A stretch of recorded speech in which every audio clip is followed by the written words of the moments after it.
And welcome to அரசியல் பேட்டை. வணக்கம் sir. வணக்கம் சார், அதிமுகவை சேர்ந்த முன்னாள் அமைச்சர்கள், கரண்ட் எம்எல்ஏ விஜயபாஸ்கர்கள் தாவேக்கால இணையறதை பார்க்க முடியுது. தாவேக்கால இணைஞ்சு அவங்க பேசக்கூடிய அந்த பேச்சுக்களை பார்த்தாலே தெரியுது தாவேக்கா எந்த அளவுக்கு ஸ்டெப் எடுத்திருக்காங்க இவங்க அங்க சேரணும் அப்படின்ட்டு. ஏன்னா விஜயபாஸ்கர் அவர்கள் பேசும்போது நாங்க எல்லாருமே தாவேக்கால சேரத்துக்கு எல்லா ஏற்பாடுகளையும் மிக சிறப்பா ஆதவர்ஜுனா பண்ணி கொடுத்தாரு அப்படின்றத வெளிப்படையா சொல்றது பார்த்தோம். அதே மாதிரி புசியானது என்ன சொல்றாருன்னா, தாவேக்காக்கு வர எல்லாரையும் நாங்க பாத்துக்கிறோம், நீங்க வந்தா மட்டும் போதும் அப்படின்ட்டு அவர் பேசக்கூடியதை பார்க்க முடியுது. இதுக்கு முன்னாடியே வைகோ ஒரு இடத்துல பேசும்போதே அவருமே ஒத்துக்கிட்டாரு, உங்க எம்எல்ஏக்களை ரிசைன் பண்ணிட்டு வர சொல்லுங்க, நான் பாத்துக்கிறேன் அப்படின்ட்டு. இது எல்லாமே இந்த குதிரை பேரம்குள்ள தானே அடங்கும். இல்லாட்டி இவங்க தூய கட்சி அப்படின்ட்டு சொல்றதால இதெல்லாமே தவறு இல்லை அப்படின்ட்டு ஆயிடுமா? விஜயபாஸ்கர் திமுகவை அணுகியதாக செய்திகள் வந்துச்சு. அதாவது விராலிமலை விஜயபாஸ்கர் திமுகவை அணுகியதாக செய்தி வந்தது. கடந்த வாரம் கடந்த வாரம்லாம் அதான் ஊடகங்களில் இருந்தது. அது திமுக தரப்புல மறுக்கலாம் கிடையாது. ஆனால் அதுக்கான வாய்ப்பு இல்லைங்கிறது நமக்கு அப்பவே தெரியும். என்ன காரணம் என்றால், இவர் மீது உள்ள வழக்கு சிபிஐ குற்றப்பத்திரிகையை தாக்கல் பண்ணிடுச்சாங்க. குறிப்பாக எம்டிஎம் என்கிற நிறுவனத்திடம் மாதம் 14 லட்சம் ரூபாய் லஞ்சமாக பெற்றிருக்கிறார். அது மட்டும் இல்லாமல் அவர் வேறு சில நபர்களிடம்லாம் பணம் வாங்கிய விவகாரம் ஒரு டைரி சிக்கியது. அந்த இதெல்லாம் இன்றைக்கி நிலுவையில் தான் இருக்குது. அப்போ இவர் மீதான அன்றைக்கு மக்கள் நல்வாழ்வுத்துறை அமைச்சராக இருந்து பல்வேறு விஷயங்களில் இவர் பணம் வாங்கி கொடுக்கக்கூடிய ஒரு தலைவராக எடப்பாடிக்கு செயல்பட்டாங்க குற்றச்சாட்டுலாம் எழுந்தது. அன்றைக்கு அந்த குற்றச்சாட்டின் அடிப்படையில் இவர் மீது தான் சிபிஐ வழக்கு பதிவு செய்து அந்த வழக்கு குற்றப்பத்திரிகையை தாக்கல் பண்ணிட்டாங்க. இப்போ ட்ரையலில் இருக்குது. ஸோ இப்போ அந்த வழக்கினுடைய தீர்ப்பு எப்படி வரும்னு தெரியல. இந்த நிலைமையில் திமுகவுக்கு அவர் வருவதால் எந்த பயனும் கிடையாது. இன்னொன்று, அவர் மீது உள்ள கரை என்பது குட்கா கரை மாதிரி தான், அவ்வளோ சீக்கிரத்தில் போகாது. அவர் ஏன் பதவியை விலக வேண்டும்? உடனடியாக எப்படி அவர் சேர்க்க முடியும்? அவர் ஒரு அதிமுகவில் தேர்ந்தெடுக்கப்பட்ட உறுப்பினர், அதிமுக பதவி விலகிறாரு, உடனே தாவேக்கால போய் சேர்ந்தாருன்னா இது வாஷிங் மிஷின் தானே. அப்போ நான் தொடமாட்டேன், தொட்டா விடமாட்டேன்லாம் பேசினார் விஜய். இப்போ இவருடைய பிரச்சனை ஒரு எதிர்கட்சியிலிருந்தோ அல்லது முன்னாள் ஆளுங்கட்சியிலிருந்தோ ஒரு எம்எல்ஏக்கள் வந்தால் அவர்களுடைய குற்ற பின்னணியெல்லாம் எந்த கரையும் எதுவும் கிடையாது.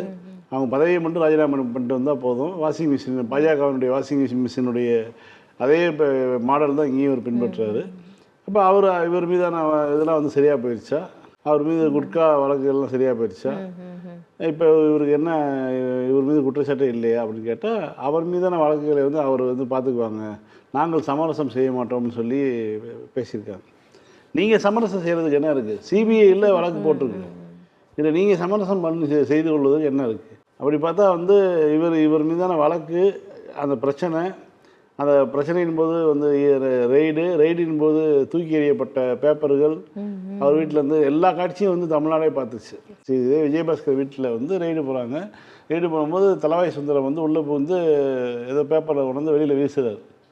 அப்படியேப்பட்ட காட்சிகள் நம்ம பார்த்தோம். இதெல்லாம் நடந்து அதற்கு பிறகு வழக்கு பதிவு செய்யப்பட்டு அதற்கு பிறகு சமரசம் பேசப்பட்டு அந்த 4 ஆண்டுகளை எடப்பாடி பழனிசாமி வெற்றிகரமாக கடந்து இன்றைக்கி காப்பாற்றி கொடுத்தவருடைய விளைவு எடப்பாடி பழனிசாமிக்கு விபூதி அடிச்சுட்டு போகிறார். இப்போ திமுக அதிமுக இரண்டையும் நாங்கள் ஒரே மாதிரி தான் பார்க்குறோம் அப்படின்லாம் விமர்சனம் வைக்கக்கூடியவர்கள், குற்றப்பின்னணி உள்ள இந்த அமைச்சர், முன்னாள் அமைச்சர் ஒருத்தர் வராது அப்படிங்கும்போது எந்த அடிப்படையில் ஏற்றுக்கிறாங்க? இப்போ இதுக்கு பேர் குதிரை பேர் இல்லையா? ஏன்னா இவரெல்லாம் உங்களுக்கு ஆதரவாக வாக்களித்தவர். விஜயபாஸ்கர் அதிமுகவில் இருந்தாலும் அதிமுகவினுடைய கொறடா உத்தரவை மீறி தாவேக்காவுக்கு ஆதரவாக வாக்களித்த நபர் அவர். அப்போ இது குதிரை பேரம் தானே. அப்போ என்ன அர்த்தம்? நீங்கள் எங்களுக்கு ஓட்டு போட்டுட்டு நீங்கள் ரிசைன் பண்ணிட்டு அப்புறம் நீங்கள் கட்சியில் சேர்ந்து எம்எல்ஏ ஆகிக்கிங்க அப்படிங்கிறது தானே.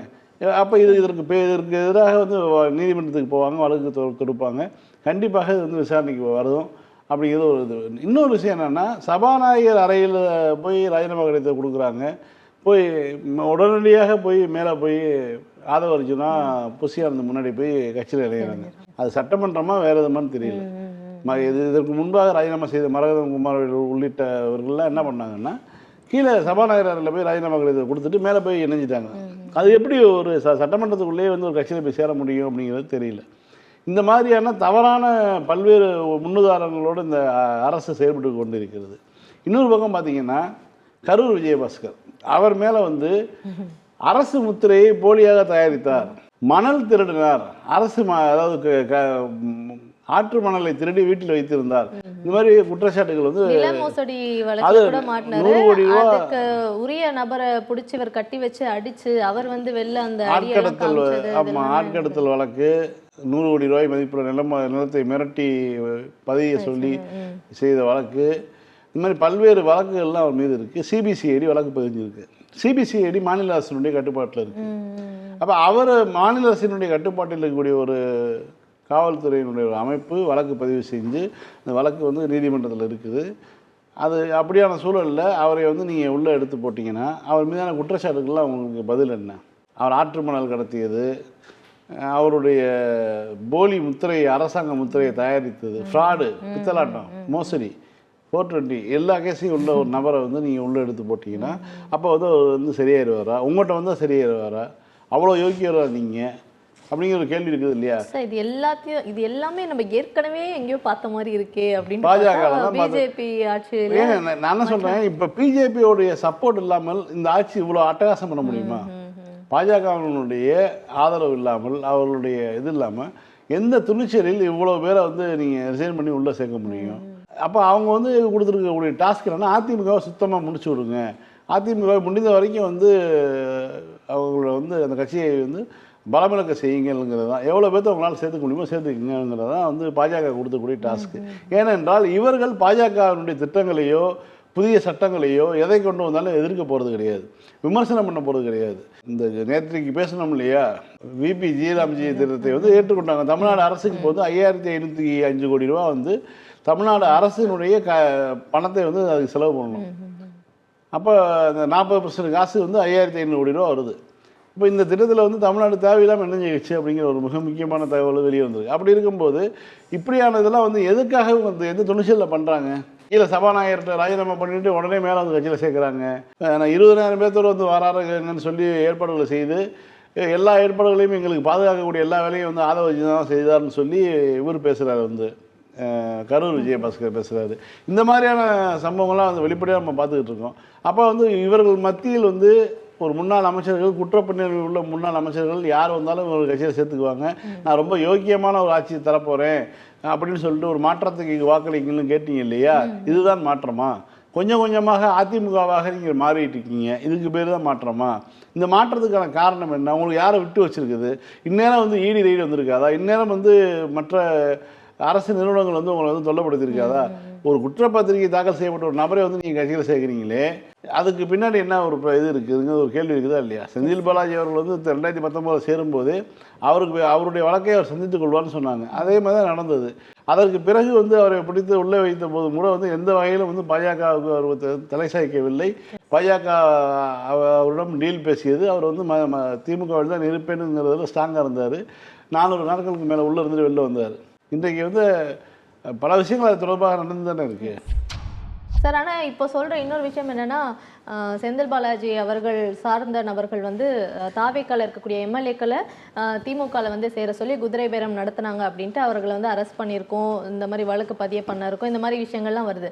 ஆனால் அப்படி ஒன்று இன்னும் நடக்கலை. தாவேக்காவை சேர்ந்த எம்எல்ஏக்கள் யாருமே வந்து ரிசைன் பண்ணலை, இதெல்லாம் இருக்குது. ஆனால் அதிமுகவில் ஜெயிச்ச எம்எல்ஏக்கள் எல்லாமே வந்து ரிசைன் பண்ணிட்டு போகிறது அவங்களுக்கு தவறா தெரியல. ஆனால் இன்னும் அந்த எம்எல்ஏ பதவியும் ரிசைன் பண்ணல. இவங்க வந்து உண்மையிலே பேசுனாங்களான்றதுக்கான அத்தாட்சிலாம் எதுவுமே இல்லாத போதே இவங்க மேலே, அதாவது செந்தில் பாலாஜி அப்புறம் அவருடைய டீம் மேலே வந்து குறை இருக்கு அப்படின்ட்டு சொல்றதை வந்து எப்படி ஏற்றுக்க முடியுது? அதாவது தாவேக்கா பண்ணால் தப்பு இல்லை, அதே அதிமுகவை சேர்ந்தவர்கள் பண்ணால் தப்பு அப்படின்ட்டு. ஆனால் அவங்க பண்ணாங்கன்னு இன்னும் நிரூபிக்கவும் படலை. மேற்படி எம்எல்ஏ தொகுதி இது, அவர் எங்கே இருந்தார்? ஃபோன் பண்ணும்போது அவர் ஏன் சென்னை கமிஷனர் ஆஃபீஸில் வந்து புகார் கொடுக்கணும்? ஒரு புகார் கொடுக்க வேண்டியது டிஜிபியில் கொடுக்கணும். இல்லை இந்த மாதிரி அது அவர் எந்த தொகுதியில் இருக்காரோ, அவர் ஃபோன் எங்கே வந்துச்சோ நாளைக்கு கேட்பாங்கல்ல, எப்போ ஃபோன் வந்துச்சுன்னு கேட்பாங்க. எத்தனை மணிக்கு வந்து ஐடிபிஎஸ் இளையராஜாங்கிற உங்கள்கிட்ட பேசினாருன்னு கேட்பாங்க. திருநாகரசுங்கிற உங்கள்கிட்ட இளையராஜாட்ட பேசினாருன்னு கேட்பாங்க. அது எத்தனை மணிக்குன்னு அவர் சொல்லணும். அத்தனை மணிக்கு உங்களுடைய டவர் லொக்கேஷன் எங்கேன்னு பார்ப்பாங்க. எல்லாமே நாளைக்கு விசாரணை நடக்கும்ல. இன்றைக்கி போலீஸ்காரங்க வந்து அரசு சொல்லுதுன்னு கேட்டு வழக்கு போட்டு விடுறாங்க. ஆனால் இது போன்ற பழிவாங்கல் நடவடிக்கையில் ஈடுபட்டால் நீங்கள் வந்து விளைவுகள் பின் விளைவுகள் மோசமாக தான் இருக்குங்கிறது ரொம்ப முக்கியமான விஷயம். ஏனென்றால் அரசுகள் மாறிக்கிட்டே இருக்கும், அதிகாரிகள் மட்டும்தான் இருப்பாங்க. இப்போ இருக்கக்கூடிய அதிகாரிகள் நியாயமாக செயல்படணும். இப்போ சென்னை காவல்துறை ஆணையரிடம் கொடுத்த புகார் திருவல்லிக்கண்ணியில் புகார் பதியப்பட்டு உடனடியாக கைது நடவடிக்கை தொடங்கி இவங்க பண்ணியிருக்காங்க. அந்த அந்த சம்மந்தப்பட்ட திருநாவுக்கரசை பார்த்தீங்கன்னா வந்து அவர் வந்து நான் எல்லா கட்சிக்கும் பொதுவான ஆள், நான் வந்து புரோக்கருங்கிற லெவலில் தான் பேட்டி கொடுத்துருக்காரு. நான் வந்து தாவேக்காவில் இருக்கக்கூடிய எல்லாரும் என்னை பேசிட்டு தான் இருக்காங்க அப்படிலாம் சொல்லி அவர் பேசியிருக்காரு. அப்போ அப்படியேப்பட்ட ஒரு நபர்கிட்ட வந்து நீங்கள் வாக்குமூலம் வாங்கி, அதாவது தினகரனை எப்படி கைது பண்ணாங்க, சுகேஷ் சந்திரசேகருங்கிற ஒரு ஃப்ராடுகிட்ட வாக்குமூலம் வாங்கி கைது பண்ணி தினகரனை மிரட்டி அரசியல் வந்து அமைதிப்படுத்தினாங்க இல்லையா, அதே மாதிரியான ஒரு ஃபார்முலா தான் இப்போ கைது பண்ணுறாங்க. இப்போ வந்து இது ஒருத்தர் அரெஸ்ட் பண்ணி இந்த ஸ்டேட்மெண்ட் வாங்கி அதை தொடர்பாக தொடர்ந்து கரூரில் சேர்ந்த திமுகவினுடைய மாநில அளவில் பொறுப்பில் இருக்கக்கூடிய கார்த்திக் அவர்களை கைது பண்ணியிருக்காங்க, கூட ரமேஷனுங்கிறவரை கைது பண்ணியிருக்காங்க. இவங்களும் கட்சியில் பொறுப்பில் இருக்கிறவங்க. இப்போ இவங்களெல்லாம் கைது பண்ணிவிட்டு கூடுதலாக இன்னும் 2 பேர்த்தை கைது பண்ணிவிட்டு அடுத்ததாக முன்னாள் அமைச்சர் செந்தில் பாலாஜி அவர்களை கைது செய்வதற்கான அடிப்படை வேலையில் ஈடுபட்டு இருக்காங்க. அதுக்கான காரணம் என்ன அப்படின்னா வந்து ஒரு கரூர் போகிறாரு. கரூர் போகிறப்ப வந்து விஜயபாஸ்கர், கரூர் விஜயபாஸ்கர் பிரபல மணல் திருடர், ஸ்டாம்பு வெண்டர், அதாவது இப்போ போலி முத்திரை தயாரித்த வழக்கு இருக்கக்கூடிய நபர், அவருடைய கோரிக்கையை வந்து இந்த மாதிரி செந்தில் நீங்கள் வரும்போது அவர் உள்ளே இருக்கணும் அப்படிங்கிற கோரிக்கை, அந்த ஆசையை இப்போ இது பண்ணுறதுக்காக தான் இப்படி பண்ணிகிட்டு இருக்காங்க. இதெல்லாம் வந்து செய்த ஜெயலலிதாவுடைய நிலைமை, சசிகலாவுடைய நிலைமை என்ன ஆச்சுங்கிறத அதிகாரிகள், துணை போகக்கூடிய அதிகாரிகள் புரிந்து கொள்ளணும். போலியான விஷயத்துக்காக துணை போகக்கூடிய அதிகாரிகள், இப்போ ஒன்றும் இல்லை, முன்னாள் அமைச்சர் திரு செந்தில் பாலாஜி அவருடைய தம்பி அசோக் அவர்கள் மீதான ஒரு வழக்கு வந்து தேடி வீட்டுக்கு வந்தாங்க. அது நேற்றைக்கு முன் ஜாமீன் கிடைச்சிருக்கு. அது என்ன வழக்கு, கடந்த முறை வந்து அவருடைய வீட்டில் இன்கம் டேக்ஸ் ரைடு போகிறாங்க. ரைடு போகும்போது இன்கம் டேக்ஸ் அதிகாரிகளுக்கு எதிராக கட்சிக்காரர்கள் சிலர் கலகம் செய்கிறாங்க. அதில் வந்து குறிப்பிட்ட நபர்களை கைது பண்ணுறாங்க. அதுக்கப்புறம் அடையாளம் தெரியாத 50 பேர்னு போட்டு வச்சுருக்காங்க. அந்த அடையாளம் தெரியாத 50 பேரில் வந்து இவரும் இருக்கார் அப்படின்னு சொல்லி தான் அவர் மேலே கைது நடவடிக்கைக்கு வந்தாங்க. அப்போ அவரை முதல்ல அரெஸ்ட் பண்ணலான்னு பார்த்தாங்க. அவர் முன்ஜாமீன் வாங்கிட்டார். உடனே இப்போ வந்து பார்த்திங்கன்னா இந்த கேஸை இது பண்ணிவிட்டு இப்போ இவரை வந்து செந்தில் பாலாஜியை கைது பண்ணி உள்ளே வச்சிட்டோம்னா தங்களுடைய ஈகோ இதை வந்து தீர்த்துக்கலான்னு பார்க்குறாங்க. அதிமுகவை கைவிட்டு விட்டு விஜயபாஸ்கர் வந்து இங்கே வந்திருக்காரு, கரூர் விஜயபாஸ்கர் வந்திருக்காருன்னா தன்னுடைய சொந்த ஈகோக்காக தான் வந்திருக்காரு. இவரெல்லாம் பழி வாங்கணும் அப்படிங்கிறது தான். இந்த மாதிரி அரசியல் ரீதியாக இந்த எண்ணத்தோடு வரக்கூடியவர்களுடைய வாழ்க்கைங்கிறது சீரழிஞ்சு தான் போயிருக்குது. குறிப்பாக தாவேகா இது மாதிரியான பழிவாங்கல் நடவடிக்கைகள்லாம் ஈடுபட்டு இதெல்லாம் பண்ணுச்சுன்னா யாருக்கு ஆதரவாக செயல்படுகிறதோ அவர்களுக்கு அடிமையாக தான் இருக்க முடியும். ஏன்னா விஜய்க்கு வந்து தெரியல, அரசியல் வந்து அவருக்கு வெளியில் நடக்கக்கூடிய விஷயங்களில் 99% வந்து தெரிய மாட்டேங்குது. அதில் வந்து 3 அணியை பிரிஞ்சிருக்காங்க. அந்த 3 அணிகளும் பிரிஞ்சு செயல்பட்டுக்கிட்டு இருக்காங்க. புஷி ஆனந்த் ஒரு அணி, ஆதவர்ஜுன் அணி, ஜான் ஆரோக்கியசாமி ஒரு அணி, 3 அணிகள் பிரிஞ்சு வேலை செய்கிறாங்க. அந்த அணிகளுக்குள்ளே இருக்கக்கூடிய அதிகார போட்டிகள் மேலே வந்து வரைக்கும் வந்து தெரிய வர்றதில்லை. தெரிய வராதனால வந்து மிகப்பெரிய சரி பண்ண முடியாத தவறுகள்லாம் நடந்துகிட்டு இருக்குது. குறிப்பாக இந்த கரூர் விவகாரத்தில் தேவையே இல்லாமல் வந்து திமுக எம்எல்ஏக்களை விலைக்கு பேசியதுன்னு சொல்கிறாங்க. ஆனால் நடந்தது என்ன, எம்எல்ஏக்களில் வாக்கு வாங்கிட்டு அந்த எம்எல்ஏக்களை வாக்கு வாங்கின எம்எல்ஏக்களை விலை பேசி எடுத்துகிட்டு இருக்குது தாவேக்கா. இதுதானே உண்மை. இப்போ நீங்கள் விஜயபாஸ்கரும் மரகத குமரவேலும் கரூர் விஜயபாஸ்கரும் யாருக்கு வாக்களித்தாங்க? விஜய்க்கு தானே, டிவிகேக்கு அரசு வரணும் தானே வாக்களிச்சாங்க. அப்போ அவர்கள் வந்து பதவி விலகிட்டு வராங்கன்னா என்ன அர்த்தம்? தாவேக்கால சீட்டு கொடுப்பாங்க, நின்று திரும்ப எம்எல்ஏ ஆகிக்கலாம் அப்படின்னா அது குதிரை பேரம் தானே. இந்த குதிரை பேரத்தை ஹாஸ்டலிங் பண்ணக்கூடிய நபராகவே விஜய் தானே இருக்கார். அப்படி இருக்கும்போது இப்போ வந்து திமுக வந்து எம்எல்ஏ வாங்கிச்சுன்னா ஒரே ஒரு எம்எல்ஏ வாங்கி என்ன பண்ணுறது? ஒரு எம்எல்ஏ வாங்கி என்னங்க பண்ணுறது? ஏதாவது ஒரு இது வேணாமா? ஏதோ ஒரு புகார் ஒருத்தர் கொடுக்குறாங்க, எது வேணாலும் வழக்கு போட்டுடலாமா? அதை தான் சொல்ல வரேன். அதிகாரிகள் என்றைக்கு இருப்பாங்க, அரசுகள் வரும் போகும். நீங்கள் வந்து ஒரு அரசு சொல்லுதுங்கிறதுக்காக வந்து நியாயமற்ற ஒரு புகாரை வந்து கைது நடவடிக்கை வரைக்கும் போகிறீங்கன்னா அதனுடைய விளைவுகளை நீங்கள் சந்திச்சு தான் ஆகணுங்கிறது ரொம்ப முக்கியமான ஒரு செய்தி.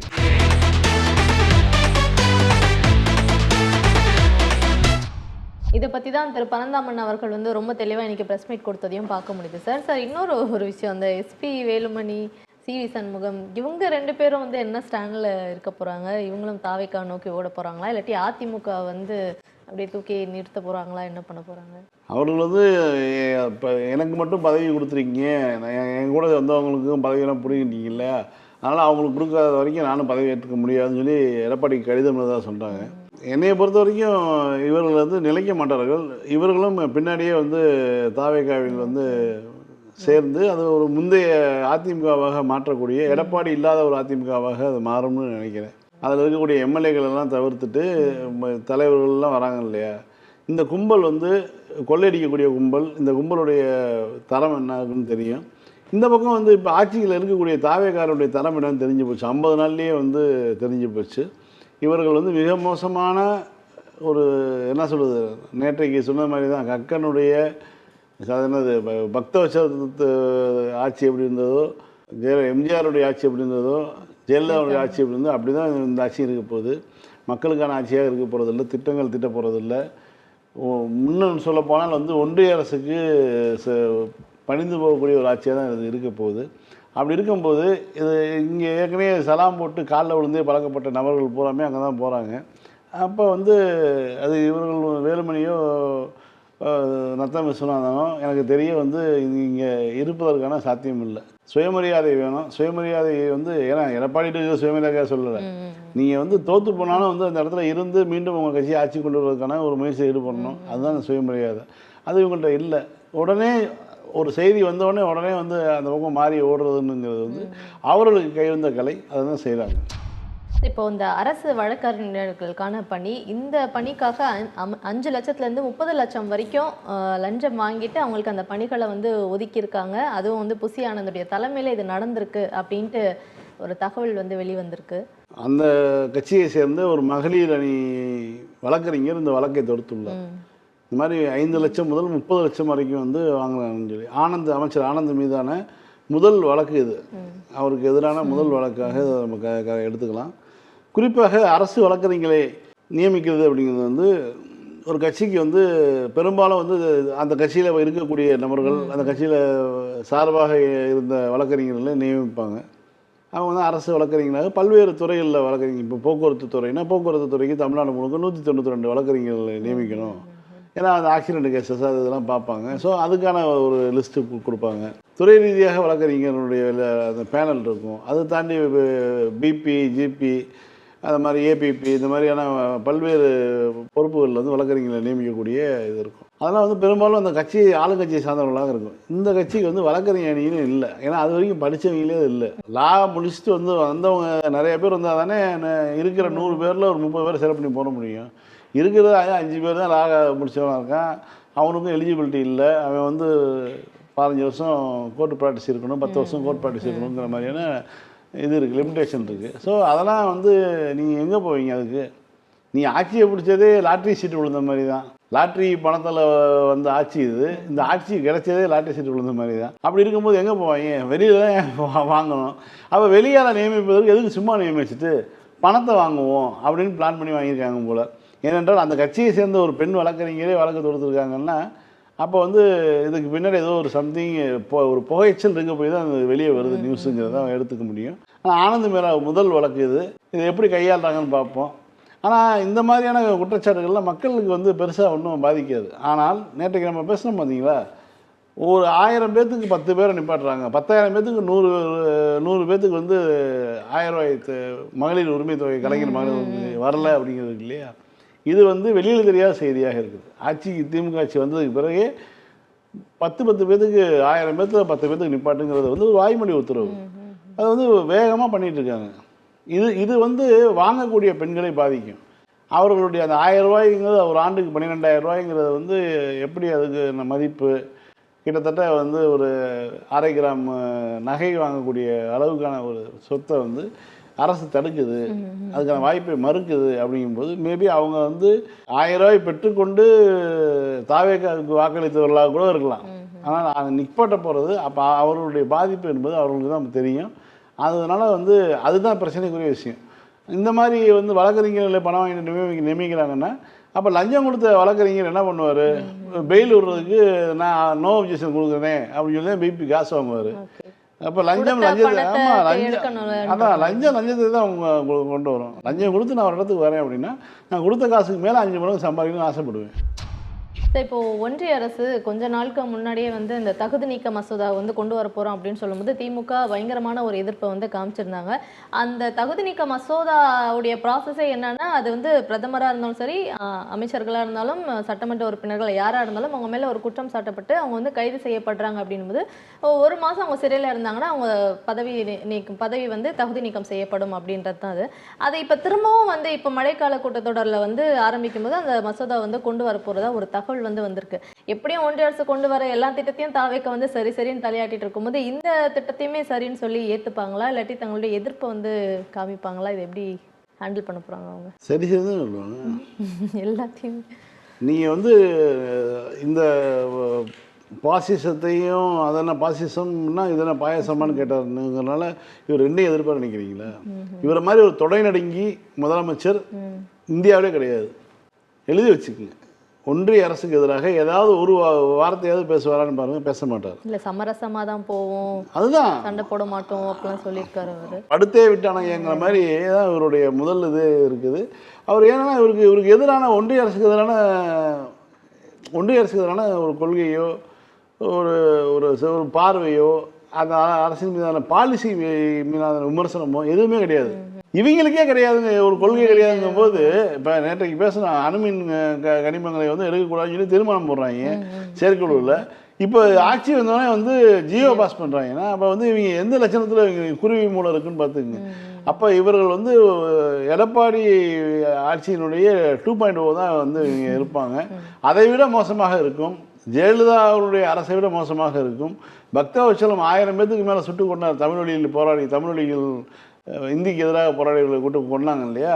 அந்த இதெல்லாம் எரிச்சாங்க. அதான் ரொம்ப கொடூரமான விஷயம். பக்தவச்சலத்தினுடைய ஆட்சி காலத்தில் பொள்ளாச்சி சம்பவத்தெல்லாம் இன்றைக்கி ஒரு திரைப்படமாக பராசக்தியில் வருது இல்லையா? அந்த ஆவணங்கள்லாம் எரிச்சாங்க. எவ்வளோ பேர் செத்து போனது, எத்தனை பேர் அட்மிட் ஆனது, எத்தனை பேர் குண்டு வாங்கினது, எல்லா ஆவணங்களையும் வந்து அழிக்கப்பட்டன ஆட்சி காலத்திலே. அப்படியேப்பட்ட ஒரு ஆட்சி தான் வந்து அன்றைக்கி நடந்தது, காட்டாட்சி. அதனால தான் அதை தூக்கி எறிஞ்சு திமுக ஆட்சி பொறுப்புக்கு வந்தது. அதே போல் ஒரு சூழல் தான் இன்றைக்கி இருக்குது. ஒன்றிய அரசுக்கு வந்து சாமரம் வீசி அதன் மூலமாக தப்பித்துக் கொள்வது. ஏன்னா பாஜக செய்யக்கூடிய அதே வேலையை தான் இவங்களும் செய்கிறாங்க.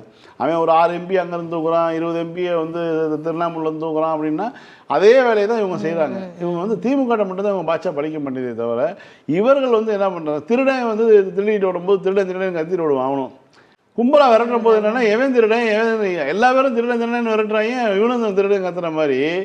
இப்போ தாவேக்கா எம்எல்ஏக்களை பர்ச்சேஸ் பண்ணுறாங்க, எம்எல்ஏக்களை வந்து ஆதரவு வாங்கின எம்எல்ஏ ராஜினாமா செய்ய சொல்லிட்டு கட்சியில் சேர்த்துக்கிறாங்கன்னு சொல்லி குற்றச்சாட்டு வரும்போது திமுகவும் எங்களை வந்து எங்கள் எம்எல்ஏ ஒருத்தர் வந்து பேசுனாங்க அப்படின்னா ஒரே ஒரு எம்எல்ஏ கூட்டிகிட்டு போய் வச்சு என்ன ஏன் பண்ணுறது?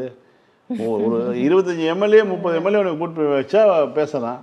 ஒரு எம்எல்ஏ கூட்டிட்டு போய் வச்சு என்ன பண்ண முடியும்? நேற்று கூட நீங்க சொன்னீங்க சார், உங்க கில்லி சரத்துகள்லாம் எங்களுக்கு வேணாம் அப்படின்னு. என்ன பண்றது இவங்களை வச்சுட்டு? அதாவது இந்த சுறா குமார்களை கில்லி சரத்துகள்லாம் வச்சுட்டு எந்த இப்போ பயனும் கிடையாது. இவங்க அரசியல் படுத்த திமுக இருக்கக்கூடிய ஒரு கடைக்கோடி தொண்டனுடைய அரசியல் பார்வையும் இவர்களுடைய தலைவராக சொல்லக்கூடியவர்களுடைய அரசியல் பார்வையும் வந்து மலைக்கு மனுவுக்குமான வித்தியாசத்தில் இருக்குது. அப்போ இவங்களோட வச்சு என்ன பண்ணுறது? அப்போ இந்த அரசு என்பது இவர்கள் வந்து முழுக்க எதிர்க்காண மாட்டாங்க. ஒன்றிய அரசுக்கு பணிந்து போகக்கூடிய ஒரு அரசாக, எவ்வளோ பெரிய மக்களுக்கு எதிரான சட்டம் வந்தாலும் கூட ஆதரிக்கக்கூடிய அரசாக, கண்டுகொள்ளாத ஒரு அரசாக தான் இந்த அரசு இருக்க போகுது. ஆனால் இவங்களுக்கு ரோல் மாடல் வந்து ஒய்எஸ்ஆரும் சந்திரபாபு நாயுடு தான். அவர்களை பொறுத்த வரைக்கும் அவங்க வந்து இந்தியாவில் எதிராக தான் கவலைப்பட மாட்டாங்க. அவங்களுக்கு தேவை அந்த மாநிலத்துக்கான நிதி. நாங்கள் எந்த சட்டத்தில் வேணாலும் ஆதரிக்கிறவங்க தான் ஒய்எஸ்ஆரும் பண்ணார், சந்திரபாபும் பண்ணிட்டு இருக்காரு.